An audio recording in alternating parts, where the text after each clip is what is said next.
और मोती की खूबसूरती ये होती कि समंदर की, आपने जो मुंबई जो हजरात गए होंगे, सूरत वगैरह गए होंगे, देखा होगा कि वो झटका मारता है ये समंदर, उसमें धारा नहीं। गौर करो, अल्लाह की कुदरत को देखो, गौर करो, धारा नहीं है, लेकिन इतने हिलकोरे मारता है कि ताज होटल के सामने पानी चला जाता है।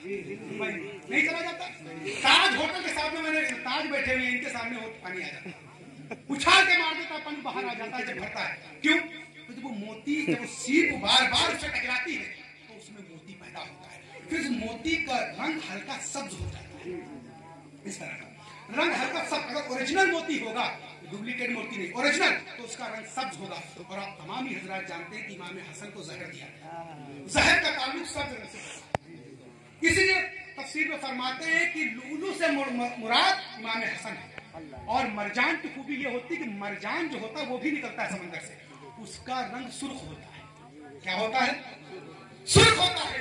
और आप खूब जानते हैं कि इमाम हुसैन को करबला में कत्ल किया गया, तो जब कत्ल किया जाता है तो सुर्ख खून ही तो निकलता है, निकलता कि नहीं निकलता? तो उससे मुराद इमाम जलालुद्दीन सुयूती फरमाते हैं, उससे मुराद इमाम हुसैन है। मैंने बताया कि जब अली और फातिमा मिले तो उनसे कौन पैदा होगा? हसन हुसैन शहजादे पैदा हो गए। इसीलिए मैं बराबर ये बताना चाहता हूँ कि जब शादी बारात का मामला आया तब उसमें बहुत तवज्जो देने की जरूरत है। कल मैंने शहरमसा में इसके हवाले से तकरीर कर दी।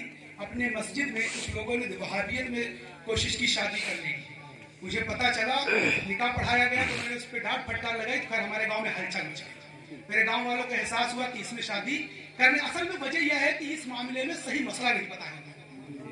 वो शादी करके कहते रिश्ता, अरे रिश्ता जुड़ गया, चलो ठीक है, रिश्ता जुड़ गया, चलो ठीक है, तो क्या फर्क पड़ता है? बात रिश्ते की नहीं है, बात आपकी नस्ल की। कौन ऐसा आदमी चाहता है कि उसकी औलाद को कोई हलाली ना कहे बल्कि दूसरे लफ्ज से? कौन चाहता है कि तुम्हारे बेटे को वलदुज़्ज़िना कहे, आप कत्ल कर देंगे उसको?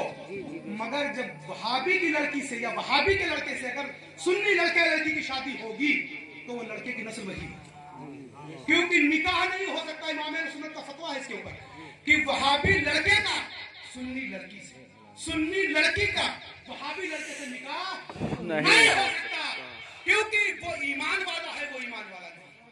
और मोमिन का निकाह मोमिन से होगा, काफिर से नहीं। इसलिए तवज्जो देने की जरूरत है। रिश्तों को बचाइए, बचाइए रिश्तों को। अगर रिश्तेदारी को से बचा जाए तो वहाबियत रुक जाएगी, नहीं फैलेगी। मगर रिश्ते क्या, हमारे दादा के ऊपर दादा थे, हमारी खाला है, फूफी है, चाची है, दादी है। अबू जहल भी रसूल पाक का चाचा था, अबू लहब भी रसूल पाक का चाचा था। क्या रसूल पाक के बात को रसूल पाक मेरे ईमान का दावा किया कि अल्लाह एक है और रसूल पाक ने चीज बताई, तब उसने रसूल पाक की तरफ तबर्रा किया था तो अल्लाह ने तब्बत यदा आयत नाज़िल। कौन था? चाचा था। क्या चाचा से मोहब्बत नहीं थी? हजरत अब्बास, मोहब्बत में बता दूं रसूल पाक को, और रिश्ते की फिर आपकी मजबूती बताऊं।